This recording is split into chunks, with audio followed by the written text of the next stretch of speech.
সবসময় তো কাকুলি রান্না করে, শাশুড়ি রান্না করে, মানে এগো দুইজনের হাতের রান্না খাইতে খাইতে এখন বোরিং হয়ে গেছি। তো আজকে হচ্ছে হাঁসের মাংস খাইতে ইচ্ছা করতেছে, যেহেতু আজকে চাঁদ রাত, কালকে ঈদ। তো আমার ননাসে বললাম একটু হাঁসের মাংসটা রান্না করতে। আজকে আমার ননাসের হাতের হাঁসের মাংস খামু, মানে ফার্স্ট টাইম। মনে করেন যে খাইতে মন চাইছে, এক কষাইছে।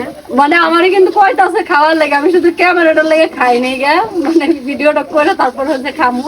মানে এত সুন্দর একটা স্মেল বাইরেতেছে, এটা কিন্তু কষাইতেছে, এখনো ঝোল দেয় নাই গা, দিব আরো পরে।